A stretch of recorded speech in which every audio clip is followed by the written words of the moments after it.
Hi, I'm Jack Nixon. Um, I spent six years of my youth working here at Jacob Lake Inn. My Uncle Harold and Aunt Nina built this place, started this place in 1923. At that time, there was nothing here really other than a little two-pump service station set right over there. There's a little sandwich shop, and later they had a post office, and it the reason they chose this particular location is because um, the highway going to the north rim of the Grand Canyon goes right along here. My name's Jack Nixon, and I spent 6 years of my youth in the summertime coming to work at Jacob Lake Inn. Now, Jacob Lake Inn, when I came here 75 years ago as a 12-year-old child to work for my aunt and uncle, Harold Bowman and Nina Nixon Bowman, this all wasn't as elaborate as you see it today. All there was a little service station over here, and the main part right here had a little office in it and a sandwich shop, and later we had a little post office. But the reason that they built this on this particular location is because the north rim of the Grand Canyon is 44 miles down here, and people were starting to come to the north rim of the Grand Canyon, which opened up in 1917. Uncle Harold had been living in Kanab when he married my aunt Nina Nixon, and they decided that they were very forthright in seeing the future. They wanted to develop a life for themselves, and they thought that if they could set up a some type of a stopping place where people could fuel on their way down to the Grand Canyon or coming back, because there's no road through the Grand Canyon. The Grand Canyon is 15 miles wide and 5,000 feet deep, and there's no engineer that I know of that can build a road to cross that Grand Canyon. So people go down to the North Rim, have to come back to this point to either go back to Utah or to go to Arizona, because this is the junction. So it was a wise thing for them to determine that if they treated people good that stopped here on their way to the Grand Canyon, the likelihood of them coming back and stopping here was very good, that they would maybe get two shots at them that way. At any rate, so this is a Y in the road of Highway 89 leading to Arizona, Utah, and the north rim of the Grand Canyon. That's why they picked this particular place. It's grown into a wonderful place where today, instead of hiring one kid to help, they hire 60 or 70 people every summer to help with the cabins. They've got about 38 cabins down here. They've got a hotel out and back here. They have a curio store here that sells beautiful Indian jewelry, authentic Navajo and Zuni jewelry, Hopi, different Indian tribes.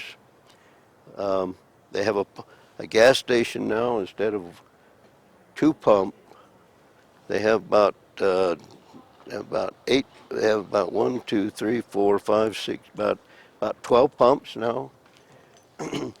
They do. You see people coming and going out of here, carrying bags, carrying cookies. They built a real enterprise here, This place is a well-known, well-respected stop on the way to the Grand Canyon that people come to. So I want to just say a little bit about the stone that you see in the rock that this building's built out of. If you'll notice, there's the rock there is copper ore. You see the blue and you see the green. The blue in the rock is what they call azurite. And the green that you see is malachite. And the mixing of the azurite and the malachite they used to make copper ore with.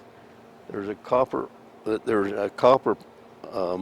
mine about 5-6 miles over here through the forest that this rock came from. So it's an interesting place, and that's the original part of the building that was built out of that. Today, there have been, I'm just going to guess, but there's probably been in the neighborhood of 3,000 young people that have worked here during the summertime over the last 85 years. It's been an opportunity for them to make some money during the summertime. Lots of marriages have developed out of the relationships they developed here, meeting girls that boys wouldn't have met, and boys that girls wouldn't have met otherwise. This has been kind of a mixing, training, educational experience for lots and lots of young people. It's a wonderful place to send your children if they need an experience of life and they need some training from people that have got their head on straight and have got things worked out and can help them during those years that they're still trying to figure out what they're going to do. When I first came here, I was 12 years old, and my dad and mom thought I could use a little additional training from somebody other than themselves, and I'd kind of learned everything that they could tell me. I hadn't learned it, but I'd heard about it, kind of quit listening, so they sent me to my aunt and uncle, who were very, very bright people.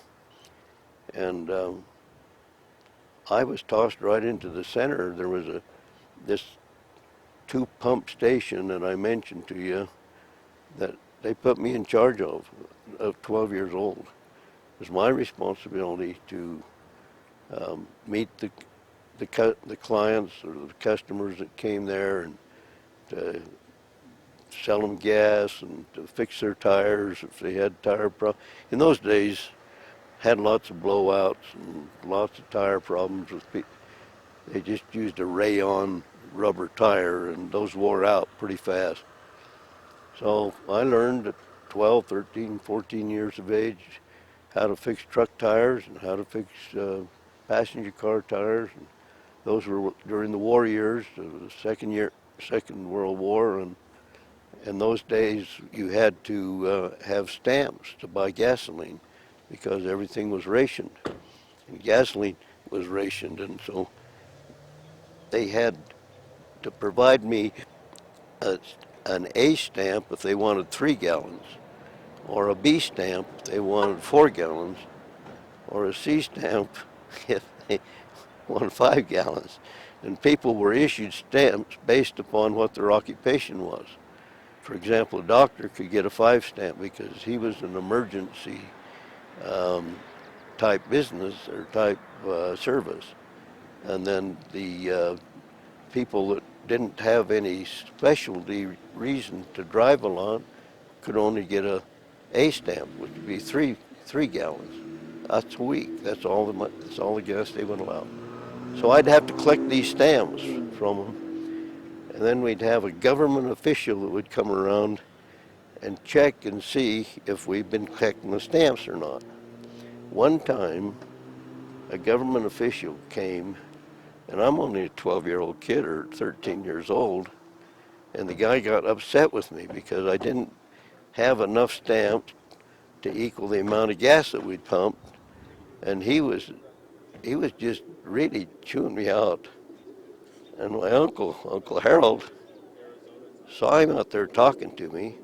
He came out. Uncle Harold was a big, strong, burly guy, and he walked up and he said to this EPA official, "There a problem here?" And the guy said, "Yeah, this kid hadn't got enough stamps. He should have. He's either giving out gas without stamps, or something's wrong because the counting isn't good." And Uncle Harold said, "Listen, he does the work of a man. You get off my property. If you can't treat him decent, then you can leave." Now here's Uncle Harold telling a government official to get off his property if he doesn't treat me decent. That's the kind of man Uncle Harold was. He came to your rescue. He supported you. He believed in you. He trusted you. So that was good training for me to get, because my dad and mom probably knew that I needed some help along those way. That along that way.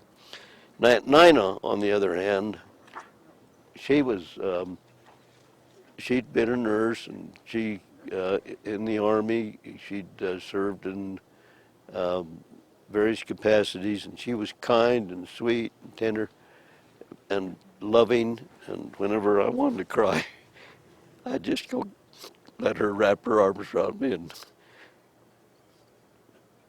she would hold me and say, "She's going to be okay, Jackie. You're going to be all right." So I gained a lot of good training here. For 6 different summers, had the responsibility of major responsibilities as a kid, even though sometimes I messed up and did some things I shouldn't do, but I learned a lot. One time I spilled gasoline all the way down through here. We had a deal where we pumped gasoline up from the some large tanks that we had down over the hill, and we'd pump them up into small tanks. And we had 2 kinds of gasoline. We had ethyl gasoline, and we had regular gasoline. And it took about 20 minutes to 30 minutes to fill the small tank up here from the large tanks down over the hill. And I went in and took a nap while the pump was running. I forgot to wake up, and the gasoline went all over here and came all down through here. And that was the worst day of my life.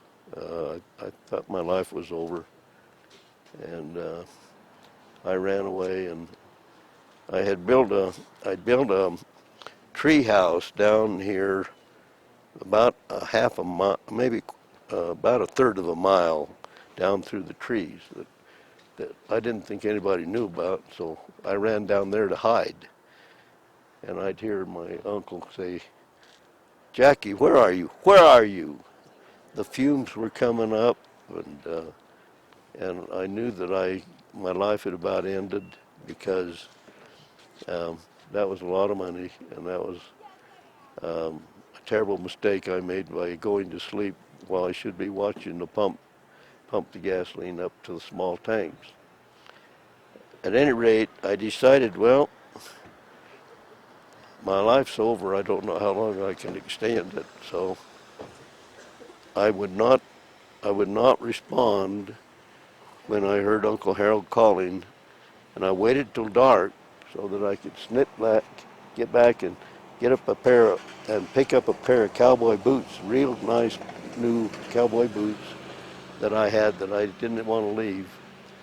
And so as I came down after dark, actually I came back through the forest around behind here, came in over here on the side where my bunk was, and who do I meet but Uncle Harold, standing there with his arms folded, and this is what he told me.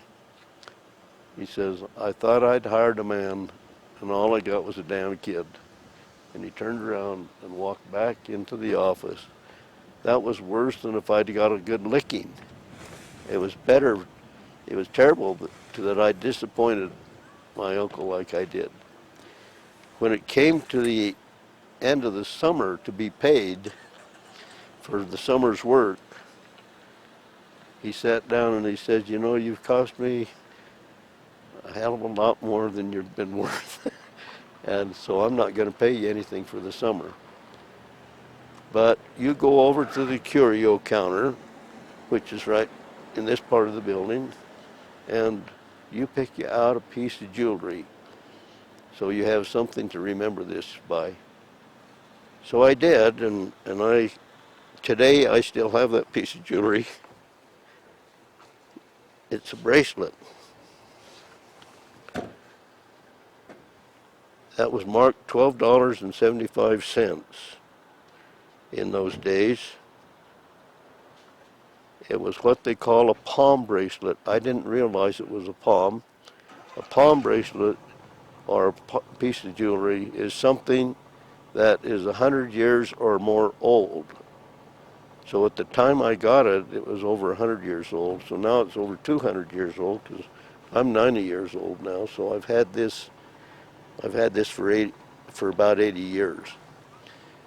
I wear this every day, have worn it every day since I was 13 years old, to remind me not to go to sleep at the switch. And it was a great lesson.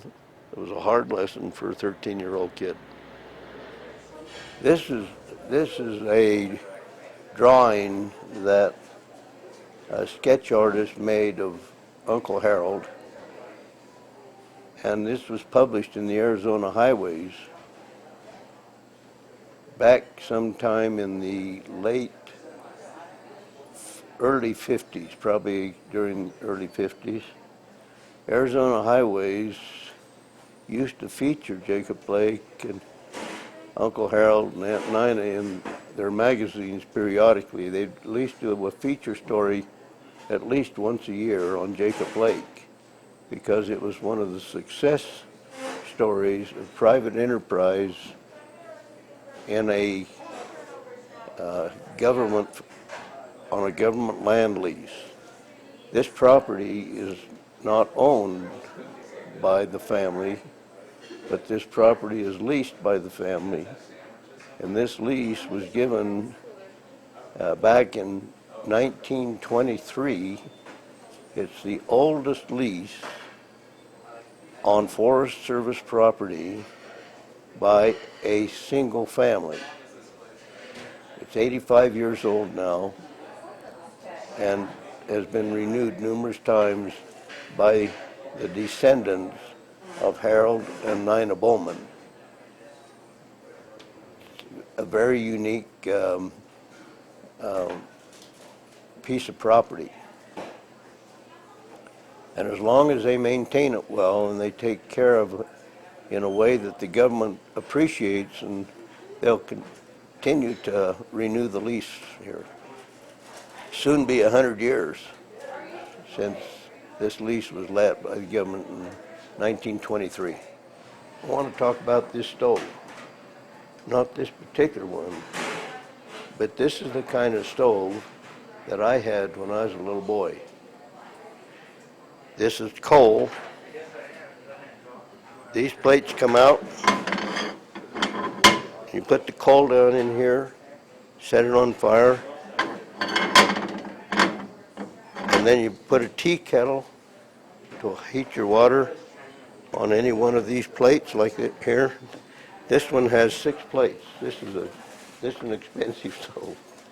Has an oven. Can't remember how you open it. That's where you bake the bread. We bake bread.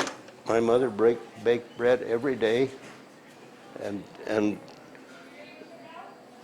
we boiled eggs, and the ashes were scraped over underneath, the ashes from the coal from underneath this cooking area here were scraped over into here, and then you got the ashes out by scraping them out of here. And you had to empty the ashes every day in order for them to not get so full that you didn't have a place to put your coal to heat it. This is a warming oven up here. When you'd get your bread warm, or where you'd cook items you wanted to hold, you put them up here because there's a chimney right here that the heat went up. And this chimney, you can see the top of it right here. Right here would go up out through the roof. But there was heat in this, which warmed all this, and so you could put dinner in it and hold it for 4 or 5 hours by having a place to store it after you cooked it. That's a good stove. When I was a little boy, a stove like that would cost probably $40. Maybe not that much, maybe closer to 30. But the average income of a person in those days was around $40 a month. So a month's wages would buy a stove like that.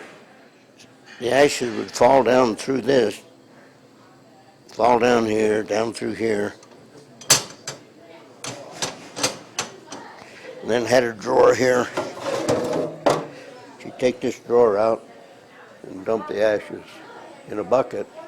They'd be hot, so you had to be careful what you put them in. But you put them in a bucket, and then you take them outside and throw them out in the garden.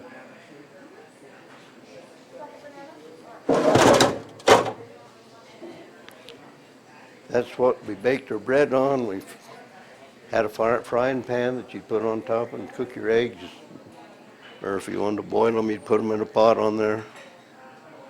That also provided the heat for the house.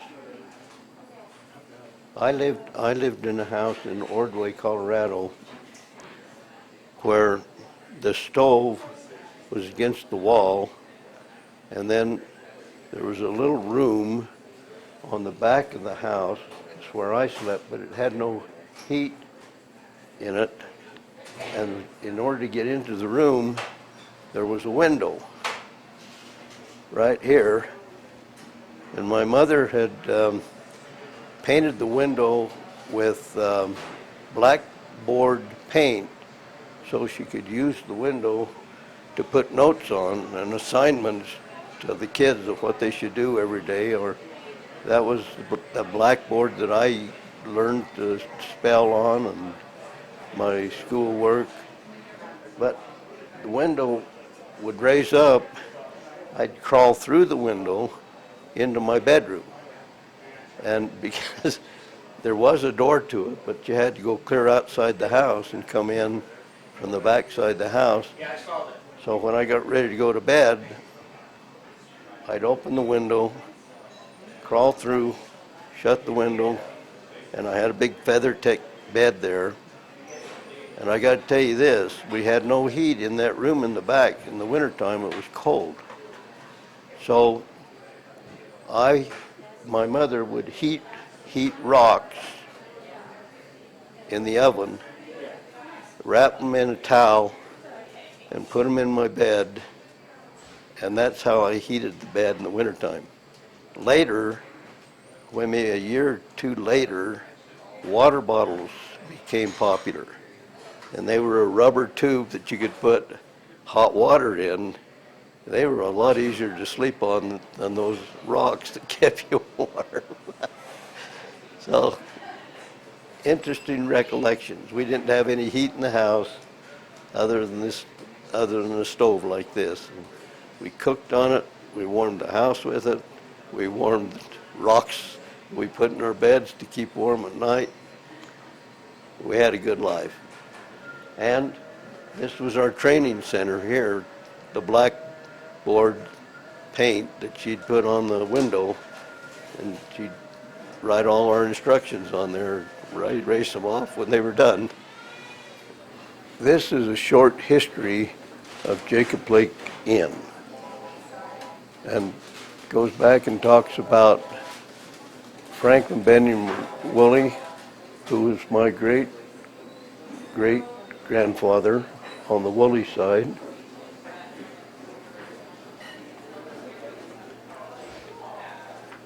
And this is Henry Bowman on the Bowman side. And this is the old original lodge that was over by the lake or over by the ranger station. It's very interesting to read. This is Uncle Harold and Aunt Nina, my aunt Nina Nixon, and Effie Dean and Harold Jr. That was their two children. But Franklin Benjamin Woolley was the father of Effie Dean Nixon. Effie Dean married my grandpa, James William Nixon II, and he was killed by the Indians. No, yeah, this is the one that was, no. Yes, he was. He was killed by the Indians. Was it the Woolley that was killed by Yes. the, yeah, he was killed by the Indians, and there's a story that said he was carrying $20,000 worth of gold in 2 water barrels, that he'd put false bottoms in the water barrels and had his mule carrying them back from San Francisco Bank. And his horses got away from him out in the middle of Nevada, and he left the wagon train that he was with that was protective at that time from the Indians, and to find the horses. And in the process, he finally found the horses, but he was also caught by the Indians, and the Indians killed him. They shot him with arrows, and they scalped him, and they dismembered his body. When they finally found his body, the coyotes and other animals had dismembered his body. They did gather up the remains and took him back into St. George and had a burial for him there. But that he was the father of Effie Dean Woolley, who married James William Nixon II. And so that would be Josephine's brother that she married. So Effie Dean, the name Effie Dean comes from this Benjamin Woolley family, and that was passed down to Effie Dean Bowman, who is this lady right here, and her little brother Harold. Okay. That's a picture of the first lodge that they built over by the lake. And then John enters the family, John Rich, who is right here with Harold Jr., and he becomes the husband of Effie Dean, who is here. They then, after my uncle and Aunt Nina Nixon and Uncle Harold Bowman died, Effie Dean became the proprietor of the lodge, because Harold Jr. was killed in an airplane accident. And the only living descendant then was Effie Dean, who had married John Rich. And so that's kind of the sequence. And John Rich's children and grandchildren now own Jacob Lake, which is a very expanded facility way beyond what you see those people up there. Then this one over here talks more just about the progress of Jacob Lake. You see a couple of horses there. You see the white-tailed squirrels right here in the corner. This is the only place in the world that they have the white-tailed squirrel. And we saw some today. We saw one yesterday. They're still here. We had horses. This is Harold Jr. on his horse when he was just a little tyke. And this is Effie Dean riding her horse. She was about 4 years older than Harold Jr. This is the Can-Do kids, all the grandkids, and they got named Can-Do because they felt that the Bowman kids and the grandkids can do anything if they make up their mind to do it. Then we adopted a little girl, Bonnie, when she was 2 years old. She was a little Navajo girl, and this is her right here. And she was a little Indian girl that was raised by our family, by Aunt Nina and Uncle Harold to begin with, and then Effie Dean and John raised her, and she still lives in Fredonia. And she comes up here and helps every once in a while, especially in the wintertime and so on. She's a wonderful lady. Taken out of a Hogan and raised in an American family and a fairly affluent family. She graduated from East High School in Salt Lake.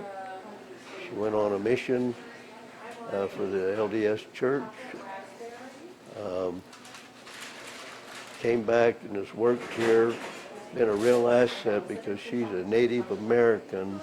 And when people come in here to buy Indian jewelry and so on, she can speak authentically to them about her lineage and her background and her people that make those rugs and make the jewelry and the not the pottery, because the Navajos don't do pottery. That's Hopi, but it's been a wonderful thing to have Bonnie in our family, and she's still alive. She still comes to help us every once in a while when we need some special help. And this is John Rich and Effie Dean that were the successors to Harold and Aunt Nina. Who do we have here? Oh, this is one of the kids. This is Matt. And this is some rangers that the forest rangers have become good friends of Jacob Lake. It's a place they could come and get sandwiches. And anyway, there's a lot of history on those plaques. Here's another picture. This is another picture of Jacob Lake. We were just standing out in front of it. This goes way back. This tree, I've got to tell you about this tree right here. We had a porcupine that got to liking beer, and that porcupine would be in the top of that tree, and you could take a little bowl of beer and put it at the base of the tree, and he'd come scampering down and drink that. I don't know if he was inebriated or not, but he also used to come in and get in the garbage cans where the beer bottles were emptied. People would come in and sit at the bar here and drink beer. Sometimes the bottles weren't completely empty. You put them in a garbage can underneath the counter. One night, Uncle Harold heard a rumbling, a noise in the lodge, because he slept just right next door here. And he came out and he found that dang porcupine had tipped the garbage can over and was draining the last drops of beer out of the bottles. So it's kind of an interesting thing. But he used to climb this tree right here, and he was great to pet. You don't usually pet a porcupine because they swish their tail and it's full of prickle pears. But he was just as gentle, and you could pet him. And anyway, has a lot of history. Those pictures bring back a lot of memories. Okay, one of the unique things about Jacob Lake is Aunt Nina and Uncle Harold liked to take a vacation during the wintertime.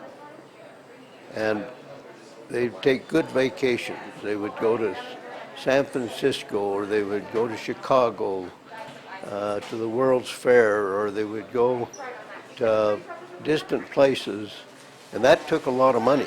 Wait, stop for a second. You got your hair light. Can we just move you over just a little Yeah, bit? okay, Just right in the. yeah, okay. Maybe just stand right there, could you? And you can still point to it. Yeah, just kind of lean. Yeah. Is that better? Yeah, I think it's better. Sorry, start up. So, okay, Aunt Nina and Uncle Harold used to like to take vacations, and they, of course, now this is back when cars, when cars could only go 35 miles an hour. That was the speed limit. But they financed their vacations. They financed their vacations in a very, very unique way. They had what we called a one-armed bandit, which was a nickel slot machine. And it was right here, so that everybody that came in that wanted to play the one-armed bandit would put a nickel in it. And there would be enough nickels accumulated in a season to finance their vacations to San Francisco or Chicago or New York, and they on one occasion, I remember, they picked my family up. We were living in Colorado at that time, and I was just a little boy. Harold Jr., Effie Dean, me, and my one sister got in this big car, old car, and we drove all the way to New York City, saw the sights there, and one year we attended the World's Fair, all on the nickels that people had put in this slot machine here. Now, if you don't think those things make money, they've been making money since the early 40s, 1940s. But that was a fixture. I don't know where that ever went. I wish we had it. I'd love to have that slot machine.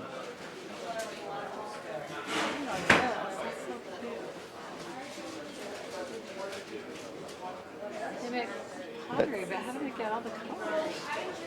I guess they do all the colors first, and then they carve this out. They get dye. Something else. They have roots of plants that are red or that are green, and they get it from there. That's so cool. And I wonder how much this piece of pottery is. I love this one. You know, that is made by the Navajos. It's Navajo. It says. That is What's Navajo. the cost on it? I don't see it. I don't know. It's turquoise. Yeah, those are Navajo. Oh, I love that. It's nice.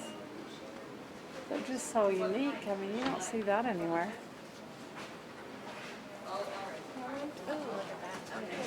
always would get a kick out of seeing this real. That's how they made arrows. This is flint stone. Not many people ever see a brand new one. I love your necklace. It's not fun. So It's in the gift shop. Is it? Yep. I just get to wear it for fun, so Oh, do It's for sale if you want it's it. for sale. Is it? It's a separate pendant. What and does then that just cost? The chain. Let me check.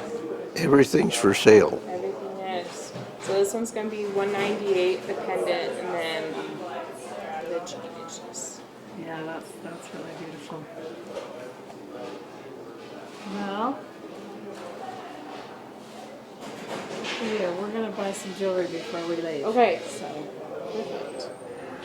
Want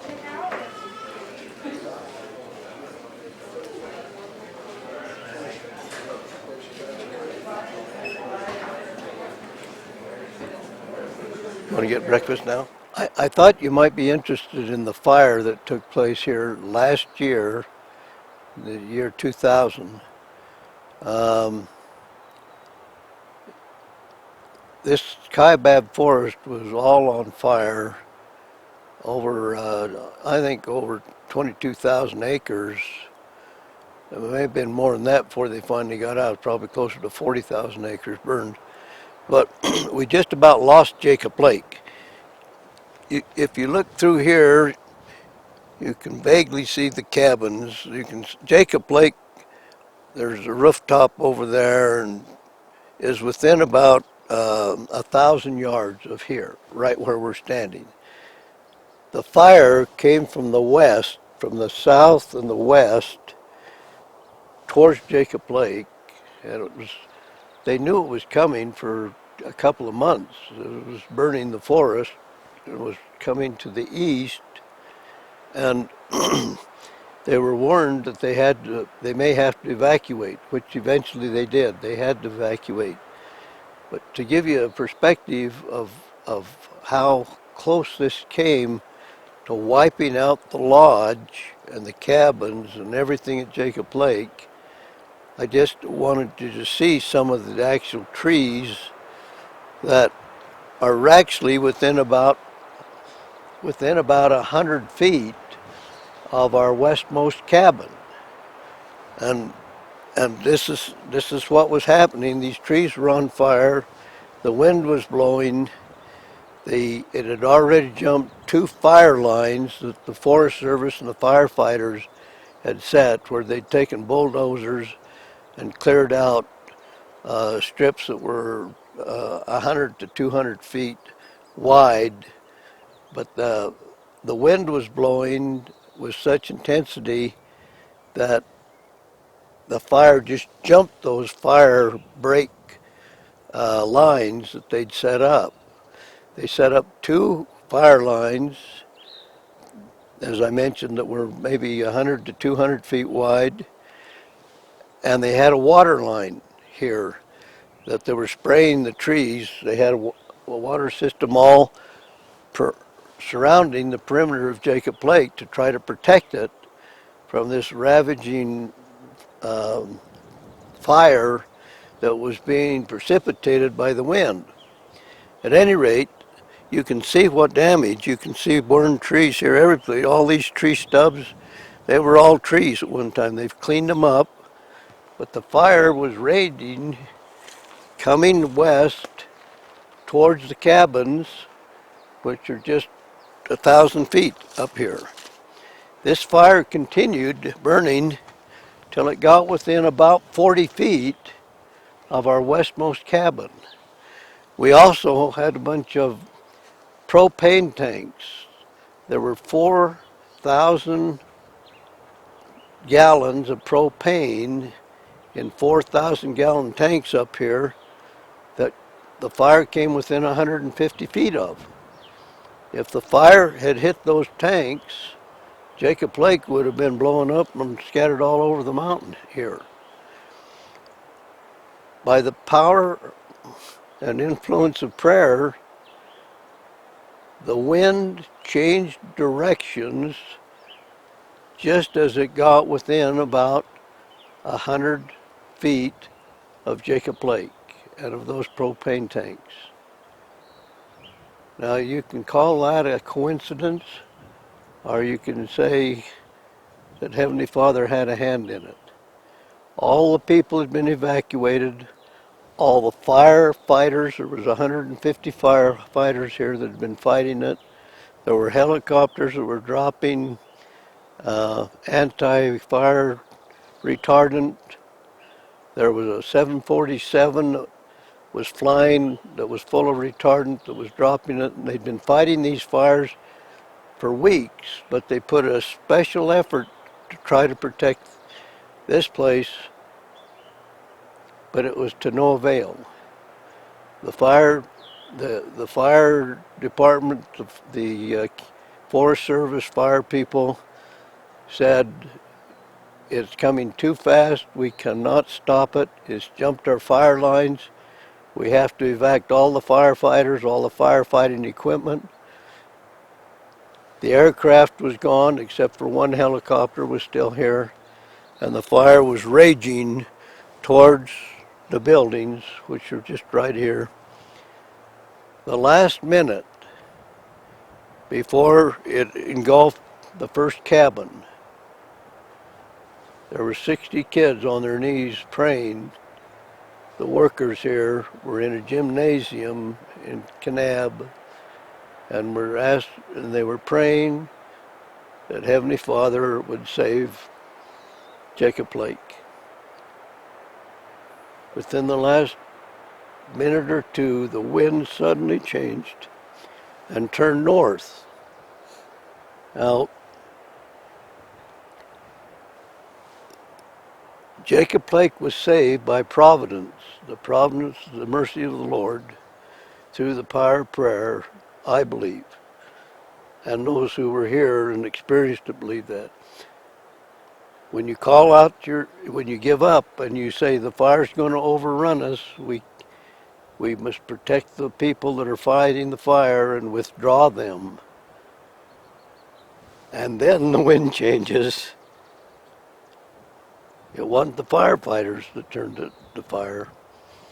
It was Heavenly Father. So we can walk up through here and you can see where this has all been burned.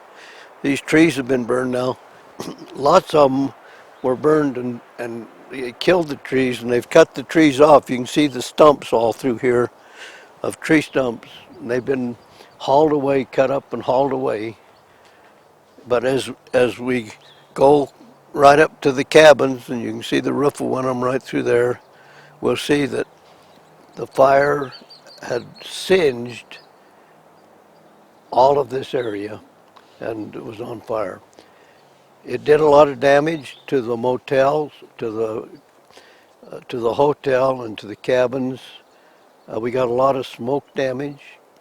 That turned into a blessing almost, because the fire insurance paid for smoke damage, and they were able to put new carpets, new paint in most of all of the cabins and the hotel through the insurance money that they paid.